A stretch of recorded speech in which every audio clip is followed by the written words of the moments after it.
So the Middle East was relatively peaceful up until about 100 years ago. Many of my comments have used either the Europeans haphazardly dividing it into imperfect nations or the American interventions as sort of scapegoats, assuming the region would return to its default state of being peaceful, a peaceful utopia where all the ethnic groups with self-determination and a lack of oppressive forces live in harmony if the Western influences were removed. But I'm afraid this fundamentally misunderstands why the Middle East was stable in the first place and how it became volatile, and if I'm honest, it also misunderstands the nature of man himself. The first reason for the historic stability in the region is the lack of modern ideas like self-determination and power to the people. You see, many pre-modern empires from Austria-Hungary to Tsarist Russia to Rome to the Ottoman Empire, they held their huge diverse populations together because of the common belief that the people were subject to the king, the emperor, or in this case, the Sultan in Constantinople. There were no expectations of the leader being a representative of the people, nor were they answerable to the people. In theory at least, in practice sometimes they were.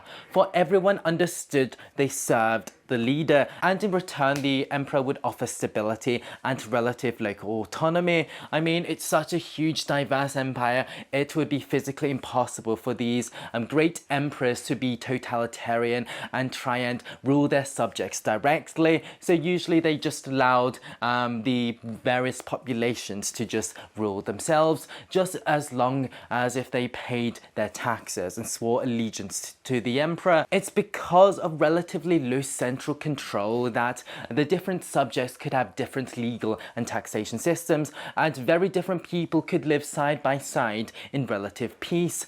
But then comes the 18th and 19th centuries, and the intellectual contagion of nationalism would arrive, and it would fundamentally change everything. Now legitimacy came from the people themselves. They became the primary political entity, and their leader was subservient to the people, for they were supposed to be a representation of the people.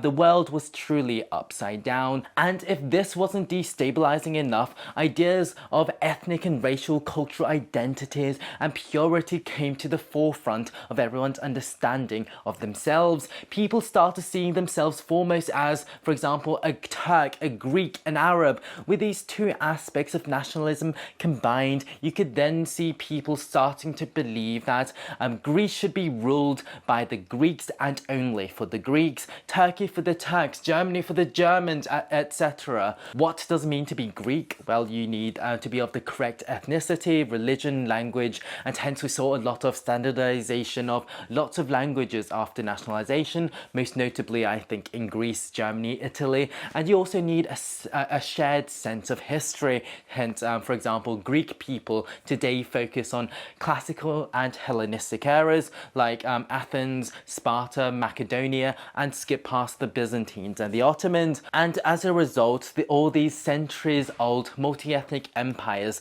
started falling one by one during this era. In the Ottoman Empire, the Greeks, the Christians, the Kurds, the Armenians, every different ethnic and cultural and religious identity wanted to leave the empire and create their own nation state, and soon multi-ethnic cities and regions would start fighting among themselves to claim ancient ancestral heritage to a region or a city, and before you know it, the status quo of a multi-ethnic empire started crumbling from the inside. So what I'm saying is, like Austria-Hungary, like Russia, like the British Empire, nationalism would have seen the end of the Ottoman Empire regardless of any other forces. And I think we need to talk about the need for a hegemon. Sure, while the local Aeons or the nobles had a lot of power, often controlling the legal and taxation systems of their local jurisdiction, and sometimes also local armies were used to seize territory from other nobles, there was also a constant looming threat.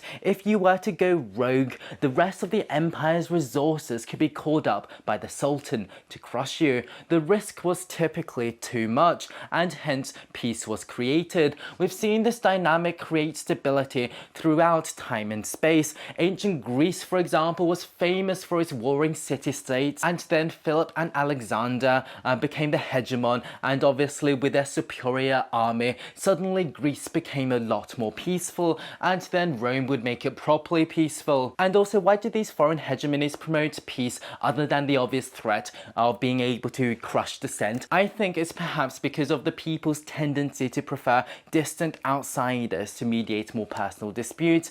It's also more agreeable to be oppressed by outsiders rather than a neighbour, someone you see as an equal. It's maybe our tendencies to compare ourselves to our immediate neighbours first. I know that perhaps many of our modern day sensibilities might be roaring with anger right now. How dare I suggest that oppressive empires are good? Don't you care about self-determination of minorities? But that's not what I'm saying. What I'm saying is that hegemons often promote more peace, and if you want world peace, maybe that's the uncomfortable truth. This reminds me of Russell Bertrand's plan for ensuring the survival of the human race in the nuclear age. He proposed world peace, which sounds lovely and idealistic, but then he describes what's needed to get there. Inspired by the peace provided by Pax Romana, he suggests that it was paramount that before the USSR built up its own stockpile of nuclear weapons, America would need to nuke Russia, kill hundreds of millions of people, and eventually get the whole world under the control of the single American government. Yes, the destruction and human misery would be obviously very hideous, but over generations the hurt would be forgotten. People would start to integrate and assimilate into the new status quo, and after enough time, everyone would see themselves as citizens of this one prosperous and peaceful world/country, and forget the destruction and death it took to get there. So essentially what I'm trying to say in this video is, I think we throw around the words like world peace or peace in a certain region far too frequently and without proper thought. We are far too quick to blame a certain group for violence, and we assume if we were to take them away, stability would return. The facts are, violence is the norm, and violence is often the way one arrives at peace. So the question is, does the goal justify the means? Thanks for watching.